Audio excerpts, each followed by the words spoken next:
Alors si on se met un petit peu 20 ans en arrière et qu'on regarde un peu le paysage numérique, il y a beaucoup de métiers qui ont été transformés.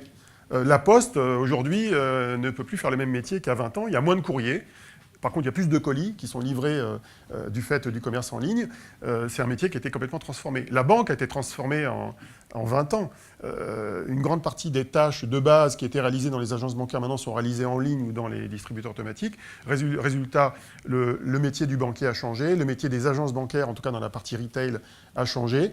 On a été amené à probablement monter en moyenne le niveau de compétence des gens dans les agences parce qu'ils gèrent vraiment la relation client, ils font des prêts, ils proposent des produits financiers. La Poste, d'ailleurs, essaye de faire la même chose avec l'activité bancaire de la Poste.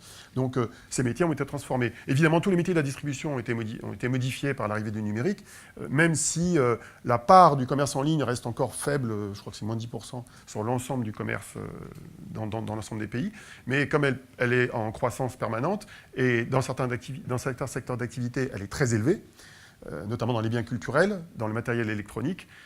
Maintenant, c'est aussi vrai dans les produits blancs. On a de plus en plus de produits qui sont achetés en ligne, donc ça déstabilise la distribution traditionnelle. Il y a un autre pan complet de secteur d'activité qui a été bouleversé en 20 ans, c'est tout l'univers des médias, à commencer par la musique, qui a été bouleversifiée il y a 15 ans par Napster et par tous les systèmes qui sont arrivés depuis, comme iTunes vers 2001-2002. La presse écrite, on entend tous les jours parler de souffrance de la presse écrite, dont les ventes baissent en n'étant pas forcément compensées par les ventes ou la publicité issues du online, que ce soit sur mobile ou sur tablette ou sur ordinateur.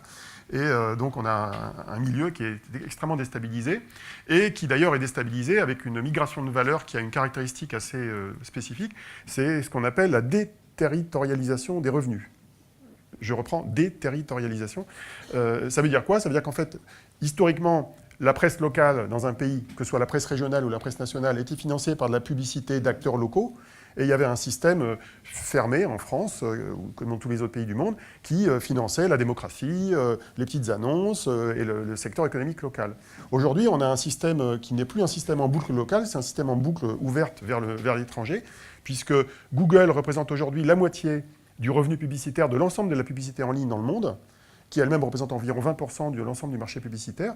Et les revenus de Google, ils vont pour l'essentiel aux Bermudes, aux États-Unis.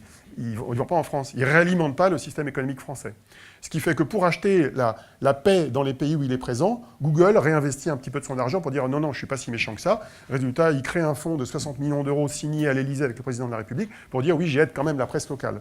Mais c'est juste de l'argent de poche pour justifier cette espèce d'évasion économique qui se produit.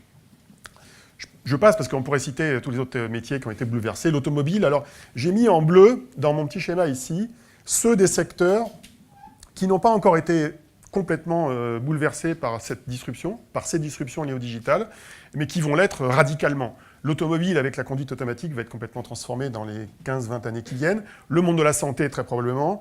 Le monde des services en général. Le monde de la télévision, qui est le dernier des médias avec le cinéma, qui est en train de commencer à souffrir très sérieusement par les disruptions liées au numérique. Et l'éducation, avec l'enseignement à distance, avec la mondialisation de certaines dimensions de l'éducation, avec une concurrence qui est de plus en plus mondiale entre les grandes écoles, les grandes universités. Tous ces métiers-là sont en train d'être transformés extrêmement radicalement.